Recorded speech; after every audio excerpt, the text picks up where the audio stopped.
Was geht ab, meine lieben Freunde? Willkommen zurück zu einem neuen Video auf diesem Kanal, meine lieben Freunde. Wir schauen heute mal wieder ein neues Video, aber nicht irgendein Video. Wir schauen Mistakes in Dark Souls. Das Video kam vor 2 Tagen raus, ist von einem Kanal, den ich so nicht kenne.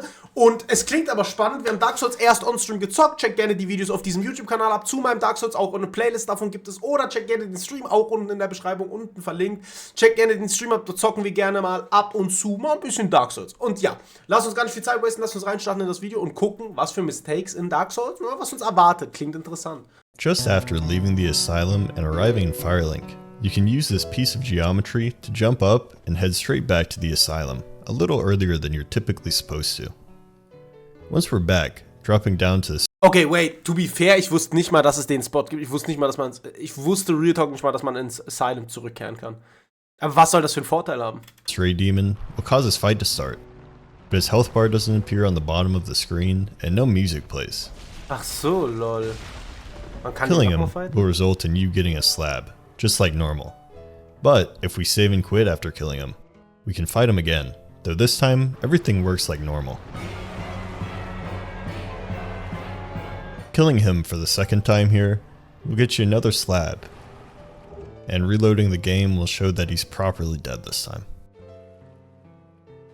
This happens because the asylum doesn't get fully unloaded when you enter Firelink.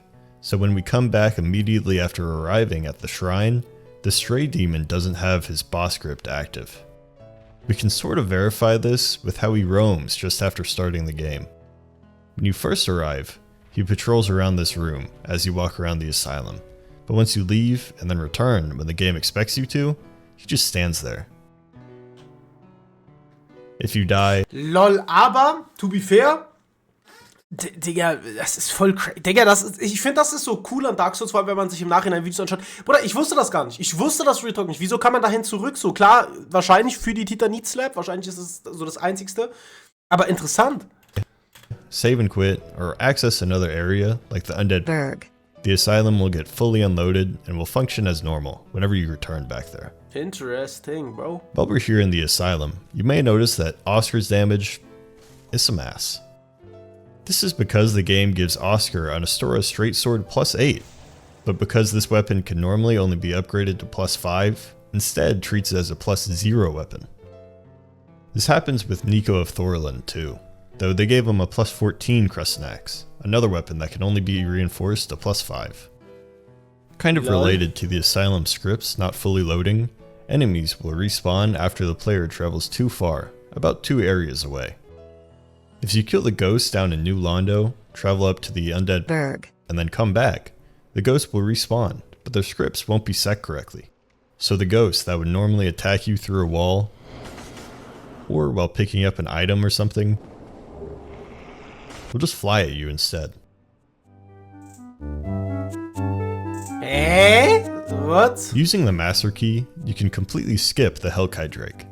If you travel through the Valley of Drakes, into the Darkroot Basin, up Havel's Tower, and finally kill the Taurus Demon, you'll find this bridge to be completely Drakeless. If you never hit the trigger at the start of the Undead Berg, then it'll just never spawn in. But you can go back at any time and spawn it in if you want. On top of that, the encounter can actually be triggered by an invader, strangely enough. Backtracking a bit to the top of Wie random, aber auch cool. This tower and the Taurus Demon's arena, where the 2 crossbow hollows are. If we turn around and look towards the Hellkite Bridge, we can see a doorway just below the safe spot you can use to hide from the Drake's fire.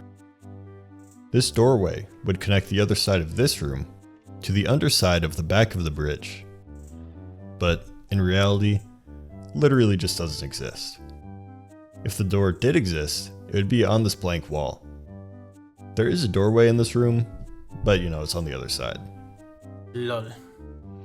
Shortly after the Taurus Demon, you'll encounter this boar and a bunch of hollows, with one of them running to close the gate up ahead, preventing the obvious way of escape.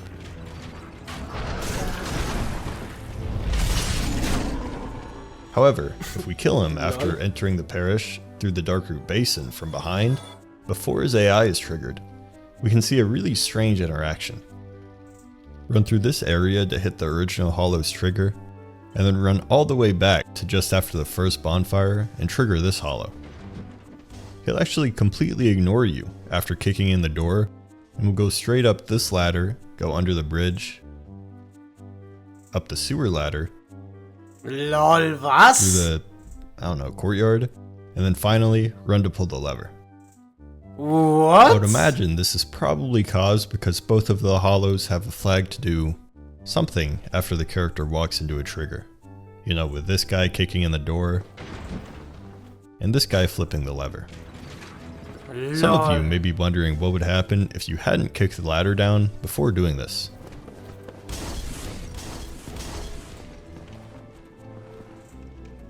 Sure, why not, man? Just past the boring counter, through the gate, on this bridge just before the group of 3 hollows, looking up and to your left will show some chains extending a fair amount into the sky. If we head over to them, we can see that they're the chains connected to the elevator shortcut that leads back to Firelink. We can set up a free cam here to show that instead of having the chains spawn from a point as the elevator descends, they're simply always spawned in and just clip through the ceiling to provide a similar effect. This happens with the new Londo Firelink elevator as well, and I think every elevator like this, you know, with chains like these. What? Hä? Wie dumm. Da wurde aber gespart. Within the depths, rats will occasionally jump out of boxes to ambush you. However, if you shoot one of the boxes that holds a rat with a bow, they won't even spawn in. This bug actually got introduced in the remaster, so it doesn't happen on Prepare to Die edition. Was? There's not really a concrete reason for this change, but the strongest theory I've read is there is some sort of issue with multiplayer syncing correctly, and in attempting to fix it, accidentally caused the game to skip over the line that actually spawns the rats when you're far enough away. While we're here in the depths, you'll find a lot of these pieces of shit. There's something a little strange with how the game keeps track of your character's curse status. Typically, after dying to a curse, your HP will be halved when you respawn. However, the curse itself doesn't properly apply until you respawn. Meaning, if you force quit the game during the animation, you'll still die after reloading, but you won't be cursed, strangely enough. Leaving the depths and heading into Blighttown, we can see a strange interaction that occurs with other players. Das ist einfach so ein Video, das ist so ein Hä-Video. Einfach, du guckst das und denkst dir die ganze Zeit einfach nur so, hä, was? Backstabbing a host as an invader while near Quilana's pillar in Blighttown will cause this to happen. Hä? This happens for a really interesting reason, actually. The developers didn't want a bunch of mosquitoes attacking the player while interacting with Quilana. So, to prevent that, they reused this flag from the catacombs that prevents enemy aggro when entering this coffin. However, what if an invader attacked a host inside of one? Well, the developers thought of that, and made the players inside of the coffin vulnerable to a backstab, and created this animation to be used instead of the normal animation. Because they reused this flag by the pillar, the game thinks you're inside of the coffin and plays this animation instead of the normal backstab. Lol. Interesting. Das sind interessante While we're on the Sachen. topic of dealing with other players, there's a couple other strange interactions I want to show off in multiplayer. Aber cool bisher. For one thing, as a host, you can parry friendly phantoms attacks for some reason. Can't riposte them or anything, obviously. But what I really want to show, though, is this. Using a glitch to buff a normally unbuffable weapon, the Channeler's Trident, and then using its R2 attack, something that normally just buffs other players, causes this to happen. The end of the animation will do a little bit of damage to anything within the AoE of the Trident's buff, including phantoms. Lol. After ringing both bells of awakening and entering Sense Fortress, you may recognize this trick, backstepping through a boulder, which will allow you to super armor through it so you don't get knocked down. This is useful for getting through here a little faster than normal. With the Darkwood Grain Ring though, your backstep changes to this, and also gains some iframes. However, it loses the hyper armor typically granted while backstepping, causing this to happen when attempting to backstep through the boulder. Jetzt hast du einfach einen Nachteil damit, lol.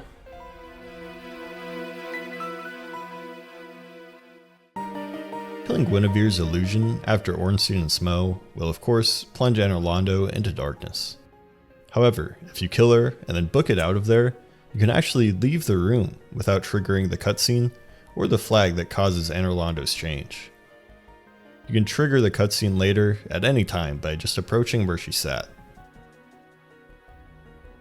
Also, this is fairly well known at this point, but Gwendolyn's arena isn't actually infinite. If you run for about 10 minutes, you can reach the end of it, and they'll just completely stop teleporting, leading to basically a free kill. Using a free cam, we can see that it ends abruptly, a little before it hits the skybox. Another common piece of trivia is this door floating off in the distance when looking out from this balcony in the Duke's archives. This was likely misplaced at some point in development, and should have been placed here in the prison. Unfortunately, it's not possible to interact with it. I mean, it's not even a door, technically. But there is another door that's actually interactable in the Undead Burg. This door, found by the Black Knight guarding the blue Tearstone ring, is boarded off, but behind it lies a hidden door that, if you can disable collision, is actually able to be interacted with. Of course, it doesn't lead anywhere. It's not like a room or anything like that behind it. Das ist so random alles. As you kill certain enemies, namely ones that were once human, a hidden point system will increment up, eventually resulting in a soft humanity. Typically, it would take about 50 of these Crystal Hollow guys to drop a single one, but maybe as a form of compensation for the forced death in Seath's first encounter, the initial Crystal Hollow you kill after escaping the prison will always drop a soft humanity. You can abuse this by warping to the Duke's Archives bonfire. Wieso wusste ich das bis gerade eben nicht? Wieso wusste ich das bis jetzt nicht? Killing any Crystal Hollow, warping out to the Undead Parish, and finally, warping back to the Duke's Archives bonfire, and killing another Crystal Hollow to farm soft humanity. For some reason, this only works when warping specifically from the Undead Parish's bonfire. Unfortunately, because soft humanities aren't rewarded when bosses are dead, Seath has to be alive for this to work. Sorry. It's also worth pointing out that strangely, while in the painted world, the wheel skeletons, engorged zombies, and phalanxes all won't count towards obtaining a soft humanity. This is especially weird for the wheel skeletons because they do count when killing them in the catacombs. Something mildly related to this are the basilisks found under the Great Hollow. For those who don't know, when you enter the Great Hollow, you'll be given 400 souls, for seemingly no reason. This happens because there's actually a couple of basilisks, whose spawn points are out of the map, so they simply fall to their deaths as soon as they spawn. For some reason, only one of them gives souls to the player. Warum lässt man sowas im Spiel? Ich check das nicht. There are a couple of strange things regarding skeletons that I'd like to mention. First of all, there's a falchion skeleton that doesn't have a shield equipped, but can drop one for some reason. And there's the scimitar skeletons who do wield a shield, the warrior's round shield, but instead, they drop the red and white round shield. The only way to get the shield they actually use is through the undead merchant. Disregarding the shields' physical appearances, they're actually really similar, down to having identical stats and almost identical item descriptions, with only a few words differing between them. Also, the scimitar and falchion skeletons both deal bleed damage when attacking the player, despite the weapons not dealing any bleed buildup when in the player's hands. Inversely to this, the Painting Guardian sword does deal bleed damage when used by the player, but doesn't when wielded by the Painting Guardians themselves. There's a few more little inconsistencies with various enemies. For example, the Dragon Slayer's Silver Knights being able to block with their bows for some reason. I think this happens when interrupting their switching animation, which confuses them and initiates a block when they believe they have their shield out. In Sword Hollows, bashing with shields that can normally only parry. Also, the Dark Moon Nidus and Lautrec have block animations with their parrying daggers, something the player can't do. Though this one isn't really a mistake, I think. It is more just an indicator for when they're able to parry you. Finally, the cleric found in the Darkroot Garden uses Soothing Sunlight. Despite that miracle explicitly only being available to players actively in the Princess Guard Covenant. Despite their name, there can actually be a decent amount more than 4 kings. Only 4 are able to be alive at one time, but if we simply kill 3 and then wait around for a while, kings will continue spawning. We can get a total of 7 kings to spawn, with the first 4, and then 3 more spawning after killing 3 of those. After killing them, Koth spawns, and we can talk to him to join the Dark Wraith Covenant and obtain a Dark Hand. There's a really unfortunate bug with this weapon, and both the Ring of Fog as well as the spell Hidden Body will cause it. Using either of these and then blocking with the Dark Hand will produce this really just unpleasant effect. Minor flash warning. There's another strange thing involving blocking that I want to mention here. You may have noticed this minor hitch in the animation when pivoting while blocking. For some reason, this becomes even more pronounced when putting a shield in your right hand, two-handing it, and then pivoting while blocking. Despite the random Fire Sage clearly using fire attacks, it actually deals magic damage. And, strangely, is weak to fire. This differs from someone like Waylag, who uses fire attacks and deals fire damage. Or the Daughter of Chaos before the Bed of Chaos. This could be because the Demon Fire Sage is just a reskin of the Stray Demon from below the Asylum. Or it could actually be intentional. It's not the only time elemental attacks deal only magic damage. For example, the Serpent Mages cast lightning spells, which deal only magic damage. A possible, sort of truncated explanation for this would be that the Demon Fire Sage channels the power of fire to power his catalyst and casts magic through that. There's nothing concrete about this though. This is just a theory on something that could very well simply be a mistake. Yeah, safe. A fairly common piece of trivia for this game is that Calamite doesn't just have one eye, but actually has 2 small extra eyes under the big red glowing one. And we can see that this misconception actually made its way into the game in the Obsidian Greatsword's description. We get this weapon from cutting off Calamite's tail. And its description reads, "This great axe, one of the rare dragon weapons, is formed by the tail of the one-eyed black dragon Calamite, the last of the ancient dragons. The mystical power of its obsidian blade will be released when held with both hands." It specifies that the dragon has one eye and for some reason calls the weapon a great axe, which obviously just isn't. To be fair though, this could be not a mistake and more just how Calamite was known in universe. Speaking of boss weapons, there's a bunch of inconsistencies between the 3 versions of Artorias' swords. Like how all versions of the sword require int and faith to use, though 20 and 20 for normal and 18 and 18 for cursed and abyss. Only the normal version actually scales with these stats, meaning that you can use the cursed version or the true version without meeting the int faith requirements, and deal full damage, but you'll just bounce back every time you hit anything. Also, the Greatsword of Artorias, and only the Greatsword of Artorias, has a 1.2x modifier to damage dealt to Servants of Dark. This applies to Dark Wraiths, the 4 Kings, Thorn Knight Kirk, and both Primordial Serpents, though neither can be killed of course. Strangely, this doesn't apply to Manus, any of the Ulusilian Bloatheads, the Chain Prisoner, or the Humanity Sprites for some reason. What the fuck, eh? You know, there's another minor item error that can be found before even starting the game, during character creation. Here, you can select Goddess's Blessing as your starting gift, but of course there's no item named that in the game. Upon loading in, you'll find that choosing this option gives the player 3 divine blessings. This, and the mistake in the Obsidian Greatsword's description I mentioned, are probably both just simply translation errors. Interesting. If you turn around after entering Firelink Altar, you can see a couple of staircases on either side of you. Using NoClip, we can head over to what's in between them, a bunch of urns and what looks like a Lord Vessel above them all. If we go off to the right, through this wall, we can see what looks like a physical entrance into the altar. It's just barely hidden out of view, and if we head this direction from here, this happens. We actually caused Fireling's shrine to load in.